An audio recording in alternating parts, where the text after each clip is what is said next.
Hello and welcome to the second part of your Instant Impact Report or Instant Impact video.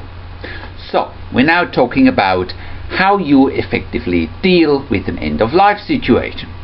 So let's look at the third scenario.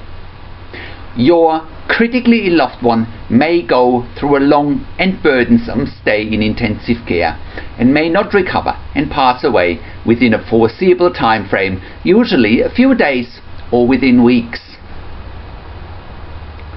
If your critically ill loved one is actually going to approach the end of life, how would you like that to occur? Is there enough time to keep your critically ill loved one alive until you and your family had enough time to say goodbye? Is there enough time to make sure that your families and your critically ill loved ones' cultural, spiritual and religious needs have not only been considered but also met? Is there enough time to get other relatives and or friends to say goodbye, or do you need more time for other relatives to come in from overseas or interstate? If your critically ill loved one is approaching their end of life in intensive care, you want to make sure that you and your family have as much peace of mind, control, power and influence as possible in this situation, as the memories of the event will stay with you for the rest of your life. Depending on your and your critically ill loved one's situation, can you negotiate more time to keep your critically ill loved one alive until all of those wishes have been fulfilled? Remember, a lot of things in life are negotiable, and you need to keep asking for what you and your family want and believe in, no matter what. If your critically ill loved one is actually approaching the end of life, it is a once-in-a-lifetime situation. And as sad and as devastating this situation is, you and your family want to and need to have peace of mind, control, power and influence. I will tell you why this is so important in a moment.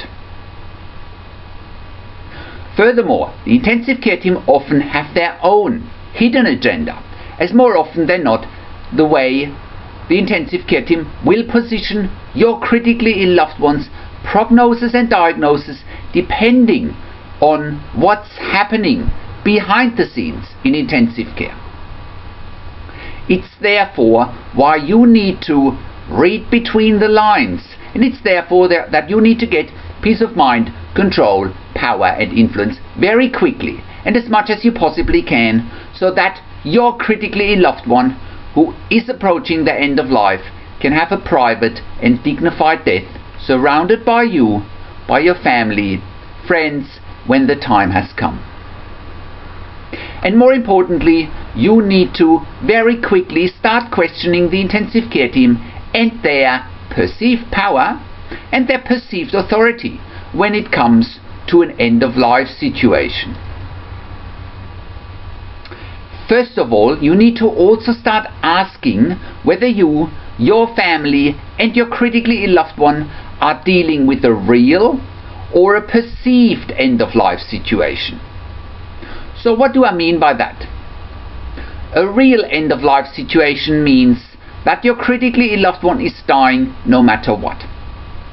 No fancy technology, no fancy equipment, no life-saving surgery and no other treatment or therapy option is going to save your critically ill loved one's life, period.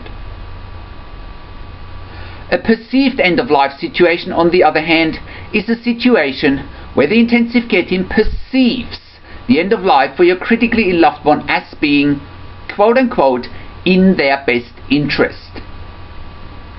The perception that the intensive care team has that it's, quote-unquote, in the best interest for your critically ill loved one to pass away is often a direct result of what's happening behind the scenes in intensive care.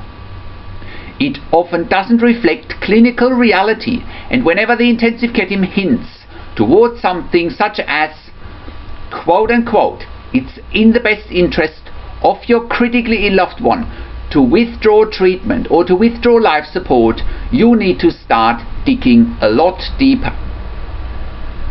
I have seen so many families over the years in intensive care asking for and influencing far too little. I have therefore seen countless situations in intensive care where families of critically ill patients have been quote-unquote sold on a perceived end-of-life situation, where intensive care teams successfully quote-unquote sell families of critically ill patients in intensive care on a withdrawal of treatment and or a withdrawal of life support as being quote-unquote in the best interest of their loved one.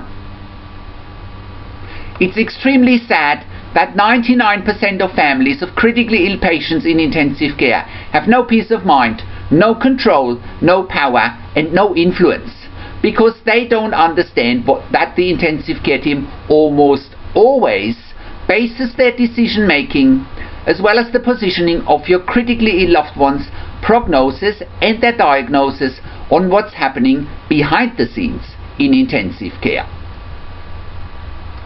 It almost always comes down to the fact that the intensive care team is positioning your critically ill loved one's prognosis and diagnosis on their financial interests of the intensive care unit and the hospital.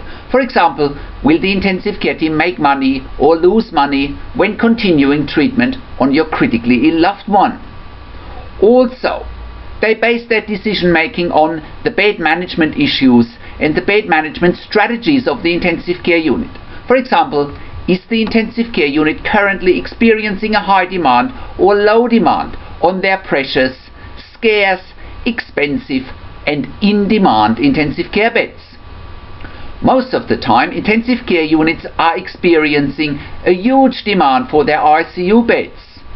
It's therefore that you need to carefully listen and also carefully judge the intensive care team's positioning of your critically ill loved one's prognosis and diagnosis on the fact that the intensive care team is facing huge pressure on their beds and therefore their limited resources.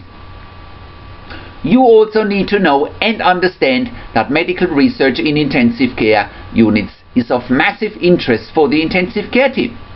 Therefore, your critically ill loved one's prognosis and diagnosis may be presented to you in the light of the fact that the intensive care team has a low interest in continuing treatment for your critically ill loved one because they can't enroll your loved one in a medical research study that, generally speaking, attracts 5, 6, 7 or even 8-figure dollar funding per year.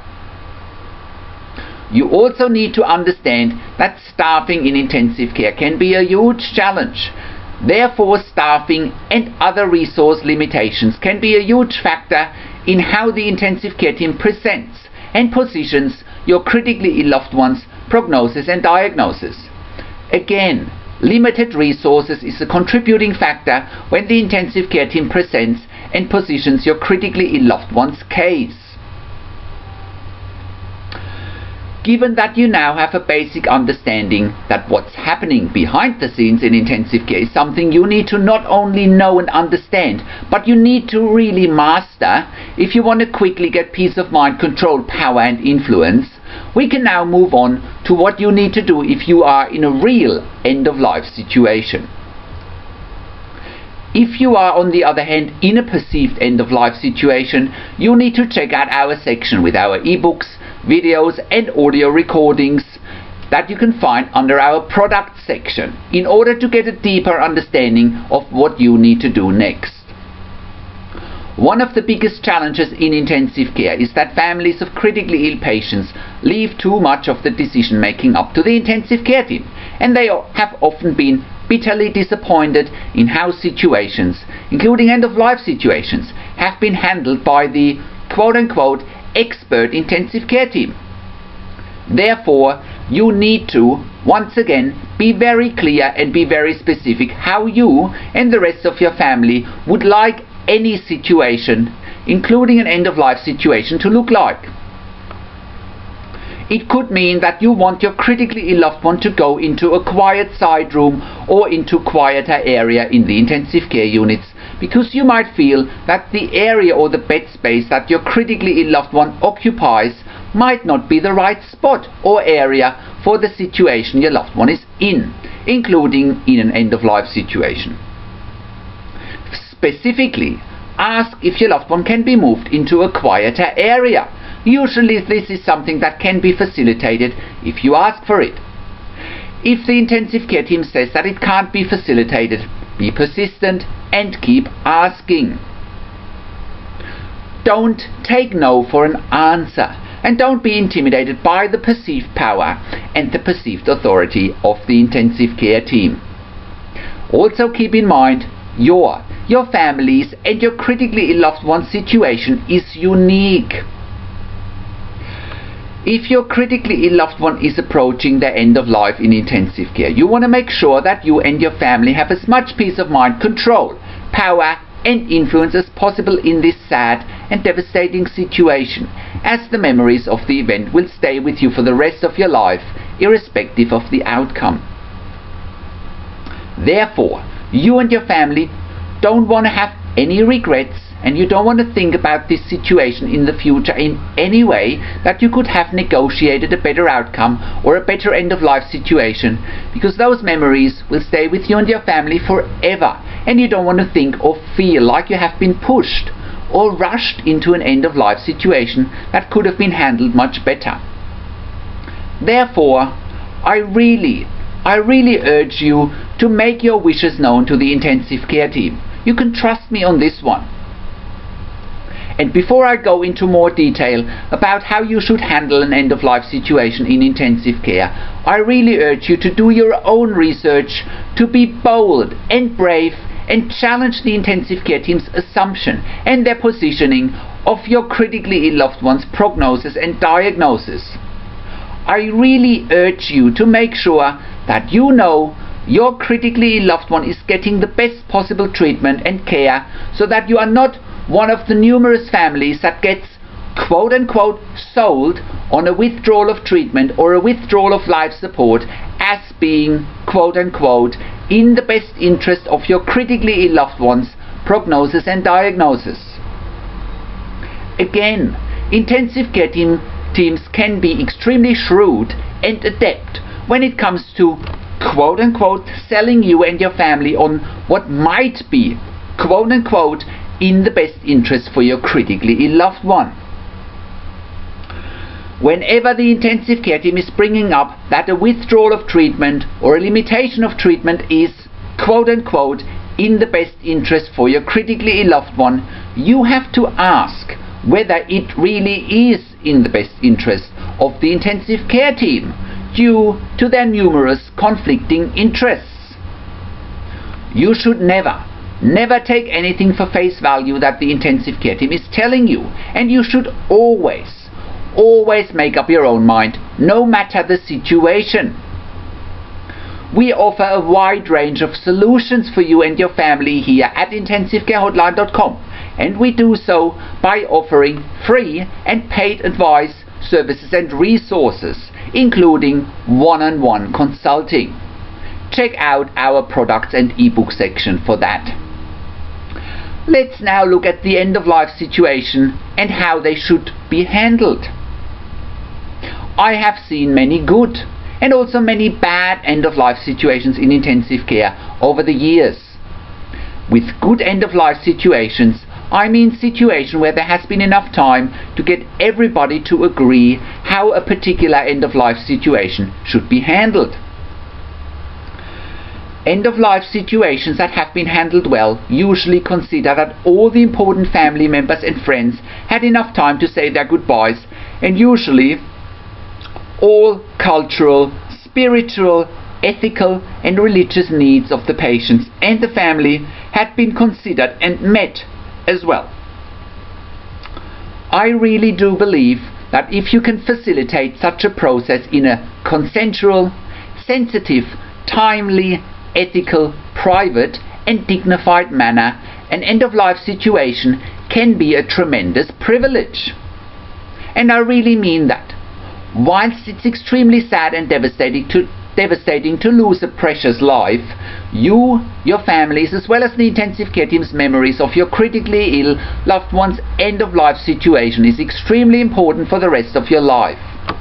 Those memories stay with you for the rest of your life, just like many end-of-life situations in intensive care stay with me for the rest of my life. I do remember some very poorly handled end-of-life situations in intensive care. And those poorly handled end-of-life situations stick with me negatively for the rest of my life.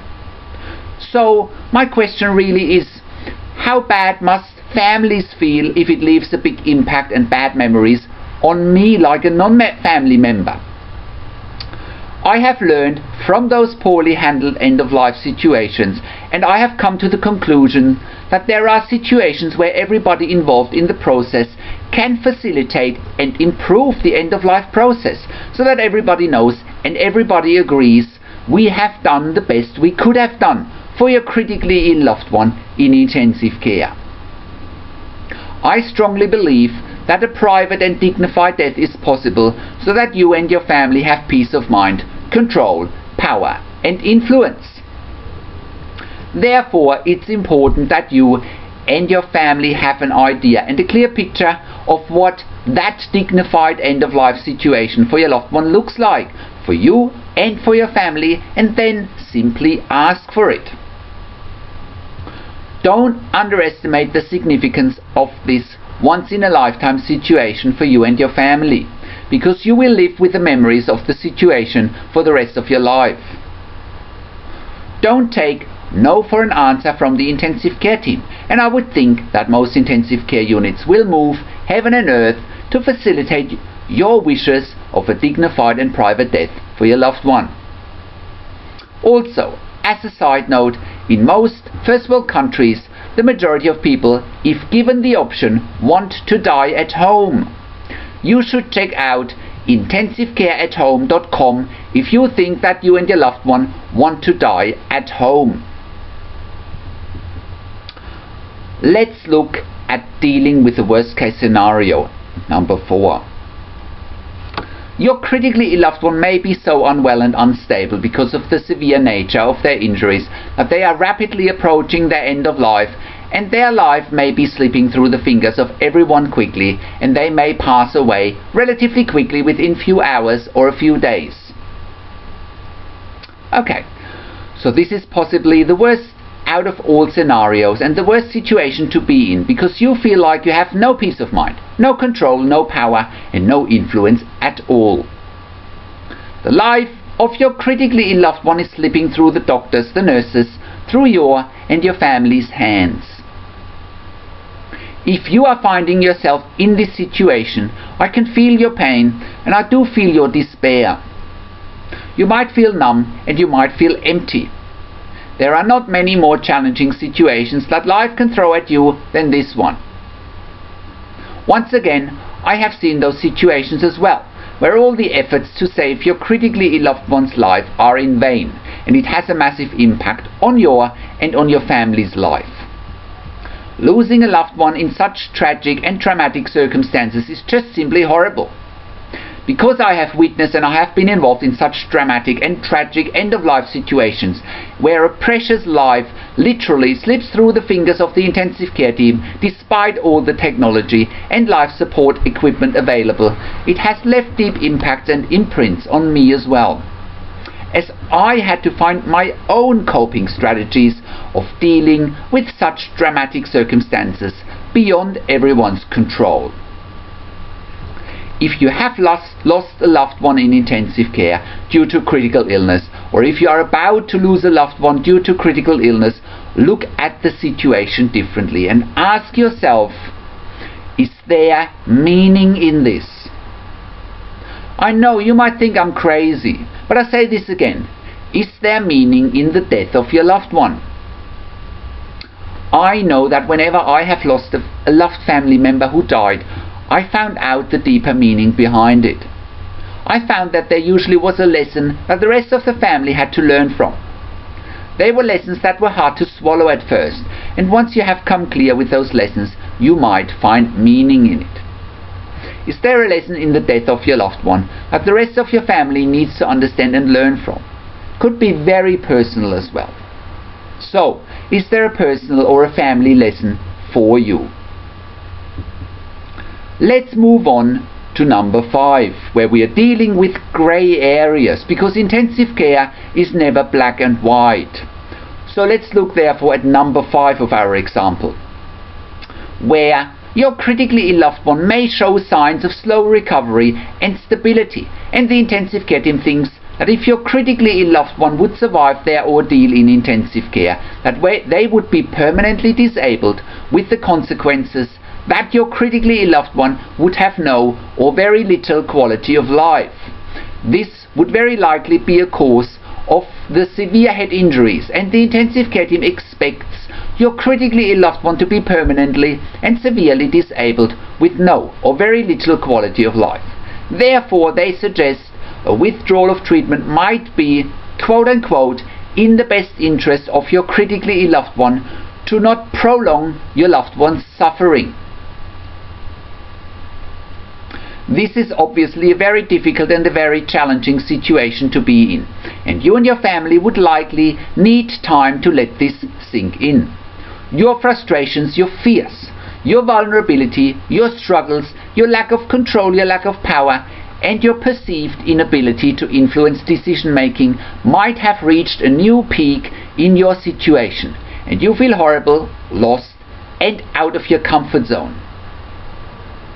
During those situations, time may not be your enemy, because your critically ill loved one is stable and is kept alive on life support with technology.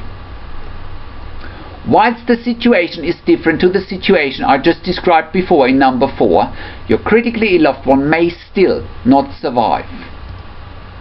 You may also feel like your critically ill loved one's life is in your and in your family's hands, as your opinion and your point of view in this situation matter big time.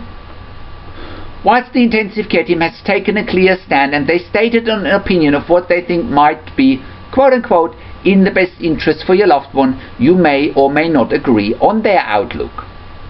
You may feel like, if I and my family agree to what the intensive care team suggests, are we doing the right thing, and is it really in the best interest for my critically ill loved one? It's an extremely challenging and difficult situation that you and your family are in, and the intensive care team might suggest that you should take your time to think about the situation for a day or two and then come to a conclusion. It's very important that you and your family don't feel under pressure from the intensive care team to make a decision right here and then. You need to once again think very clearly about this situation. You need to consider what your critically ill loved one would want in such a situation. You need to consider your own moral, ethical, religious, spiritual, and cultural beliefs. I personally believe that those situations are never black and white, and they rarely are. Sure, your loved one is extremely unwell and the odds are not in their favor. But what if the intensive care team keeps trying? What if you get a second opinion from another medical team? And most importantly, what's happening behind the scenes? And by behind the scenes, I mean things like, are there other patients waiting for precious, scarce, in-demand and expensive intensive care beds? Would the intensive care unit use a lot and expensive resources to get your critically ill loved one through their ordeal that would be eating massively into the ICU's annual financial budget? Or, depending on their business model, does the intensive care team think that they wouldn't be making any money by continuing to treat your critically ill loved one? Is the intensive care unit having a staffing crisis? Is the intensive care unit having a negative outlook on things generally? What's driving the culture of the intensive care unit? Is it positive or negative?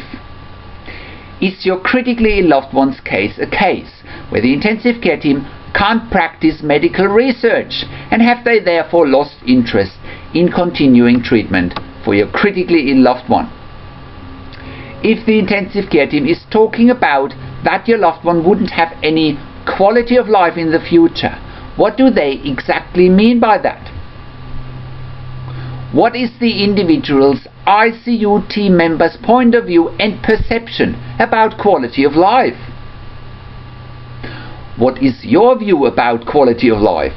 Would you and your family want your critically ill loved one around even if he or she had a disability? Would you and your family be able to cope? What is your view about quality of end of life? What's the intensive care team's view about quality of end of life? Do they even know what that means? I know that these are highly charged ethical and moral questions and topics that can't be answered easily, and it's so important that you keep asking those questions and get very clear and get very specific what you want in this particular situation. Furthermore, if your gut and your instincts are telling you that a withdrawal of treatment is not the right thing to do for your critically ill loved one, then you should listen to your gut and your instincts. Your gut and instincts never lie. If you feel pressured by the hospital and by the intensive care team to agree to a withdrawal of treatment, you need to ask for the intensive care policy about withdrawal of treatment. It's very important that you understand the process and the methods that the intensive care unit stands on in this particular situation. This is literally a life and death, as well as a once-in-a-lifetime situation, and you and your family should not make a decision lightly, nor should you and your family make a decision quickly. If the intensive care team is still trying to pressurize you to agree to withdraw treatment, the ICU team might argue that they are quote-unquote happy to make a decision for you so that you don't feel burdened by having to make a decision. I have seen many family meetings where the intensive care team might argue this particular case, and you may or may not agree with their positioning. I personally do strongly disagree with the intensive care team making decisions about life or death about your critically ill loved one. I personally strongly believe that the decision should be in a family's hands and not in the ICU team's hands. That's why it's so important that you and your family know what you want, and that's why it's so important that you are doing your own research.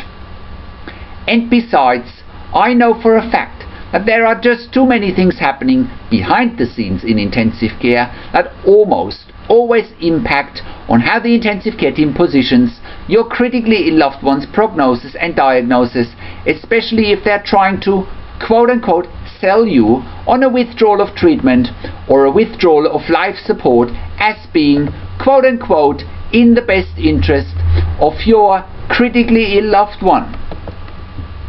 Also, ask yourself this: do you have the internal strength to carry on? What would your critically ill loved one want in this particular situation?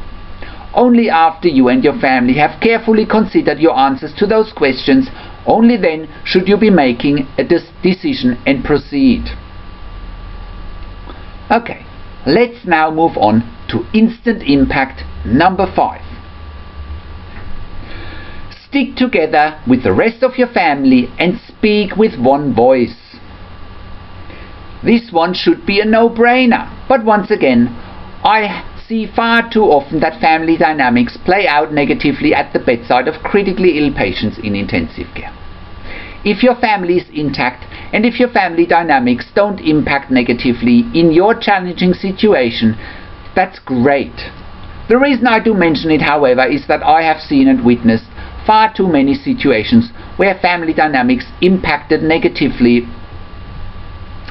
in a situation where the well-being and the best interest for a critically ill loved one needs to be everybody's focus. So you should also check out a related article here, the 5 things families do who have peace of mind, are in control, feel powerful and influence decision making fast whilst their loved one is critically ill in intensive care. Check out this article by clicking on our products link on our products page. A time of crisis may actually be the time where you and the rest of your family might come together and lay your issues at rest if you have any, and make sure that your critically ill loved one gets the attention and the support they really need and deserve in this unique and challenging situation.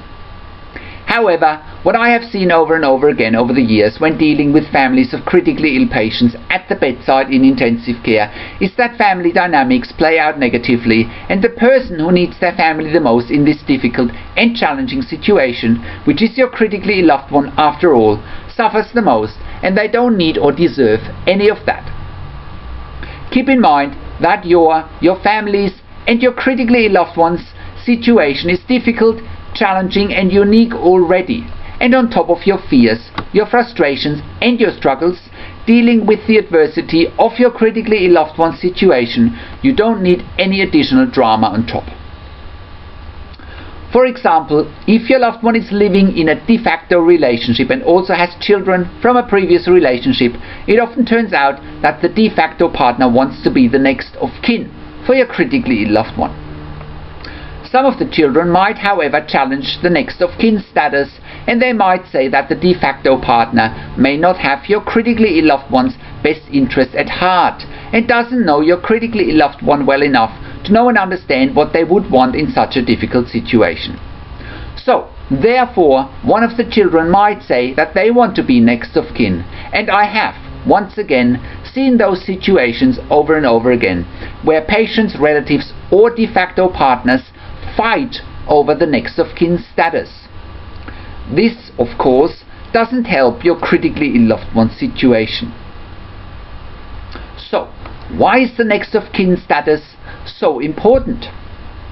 To have a next of kin is important because your critically ill loved one in intensive care is in a situation where they might require medical consent for surgical or other procedures such as tracheostomy, central line insertion, arterial line insertion, blood transfusions, intubation and a whole range of other things where the family or the next of kin need to give written consent.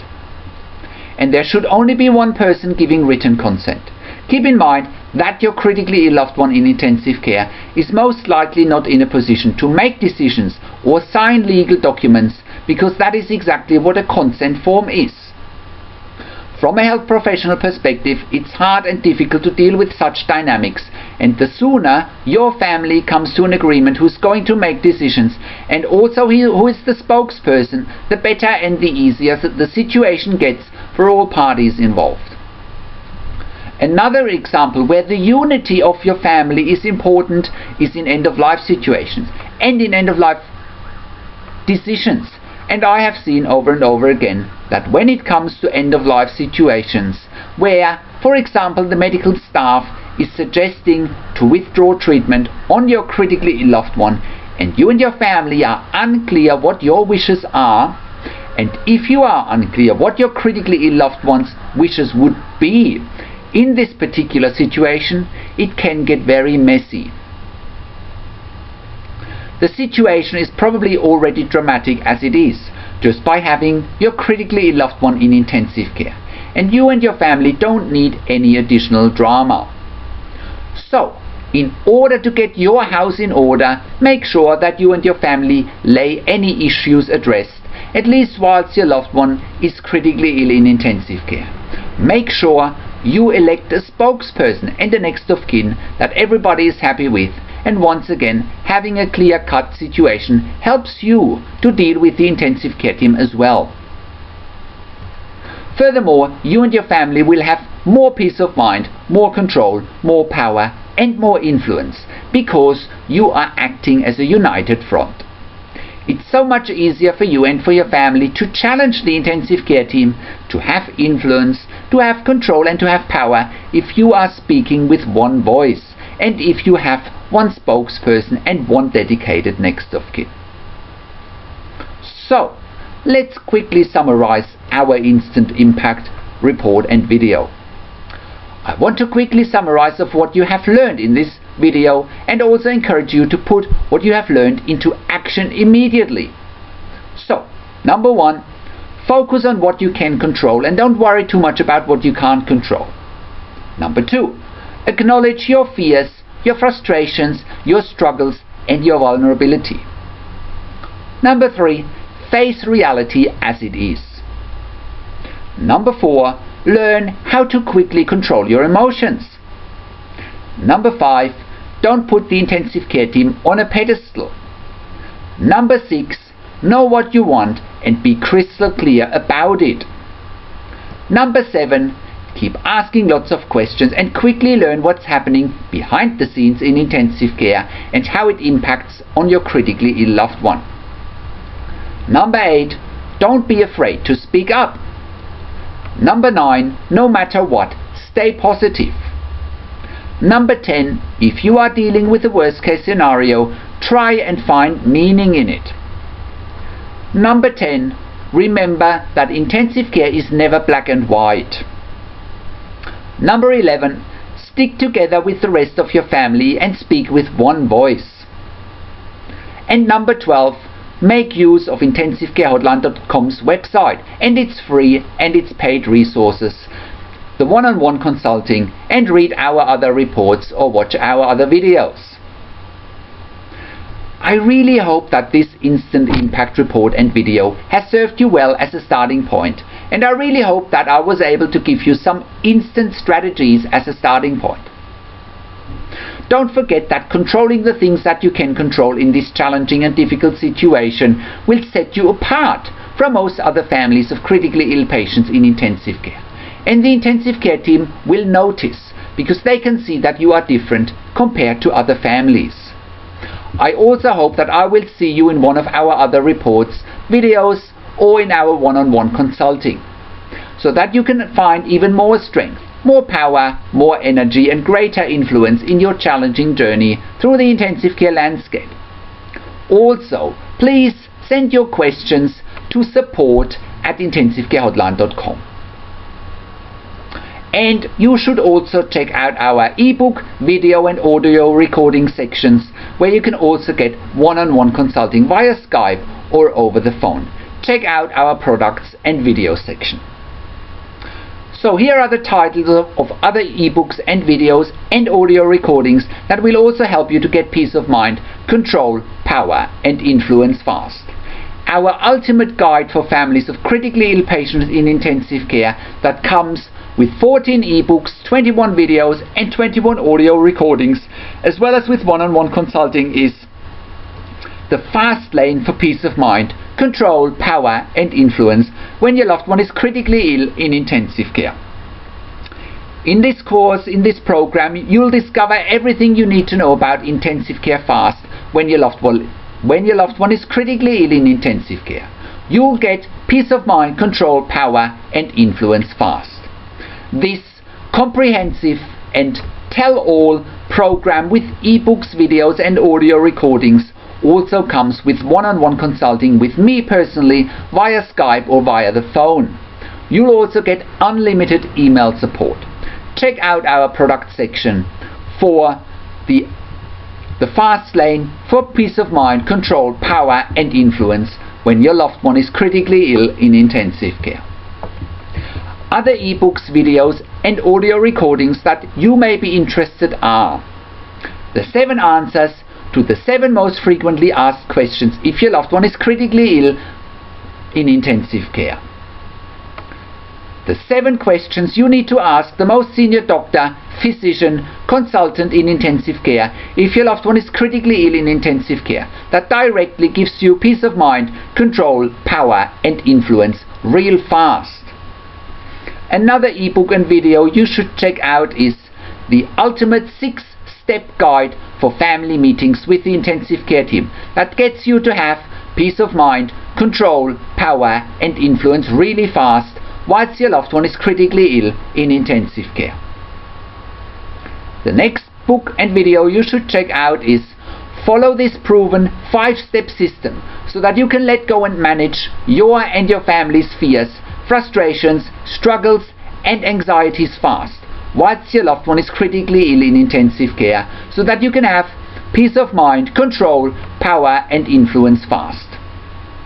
The next ebook and video you should check out in our product section is Follow This Proven 6-Step System to get peace of mind, control, power and influence fast if your critically ill loved one is a long-term patient in intensive care or is facing treatment limitations in intensive care. The next book and video we have designed for you on our product section is The 5 Things You Need to Know if the medical team in intensive care wants to limit treatment, wants to withdraw treatment or withdraw life support, or wants to issue a DNR, do not resuscitate, or an NFR, not for resuscitation order, for your critically ill loved one. The next ebook and video you should check out in our product section is Avoid the 3 most dangerous mistakes you are making but you are unaware of whilst your loved one is a critically ill patient in intensive care. Avoid these 3 mistakes and you can exercise control, power and influence fast. The next video and ebook you should check out in our product section is Avoid the 3 most dangerous mistakes you are making but you are unaware of if your loved one requires long-term ventilation with tracheostomy in intensive care. The next ebook and video you should check out in our product section is the 7 answers to the 7 most frequently asked questions if your loved one requires ongoing mechanical ventilation with tracheostomy in intensive care. The next ebook and video you should check out in our product section is the 10 things you didn't know about severe head or brain injuries, including traumatic brain injury and stroke in intensive care, that you must know, especially if your critically ill loved one isn't waking up. The next ebook and video you should check out in our product section is the 10 things you didn't know are happening behind the scenes in intensive care that hold you back from having peace of mind, control, power and influence whilst your loved one is critically ill in intensive care. The next ebook and video you should check out in our product section is the 10 things you didn't know doctors and nurses are talking about when your loved one is critically ill in intensive care, when you and your family are not present at the bedside. The next video and ebook you should check out in our product section is the 5 things families do who have peace of mind, are in control, feel powerful and influence decision making fast whilst your loved one is critically ill in intensive care. And the last ebook and video you should check out in our product section is the 9 myths of being a critically ill patient in intensive care. Thank you so much for watching this video, and I hope I was able to serve you. Again, I hope I'll see you in one of our other videos, ebooks or audio recordings, or I even speak to you on Skype or on the phone for one-on-one consulting. Thanks again. This is Patrick Hutzel from IntensiveCareHotline.com, and I'll see you again soon.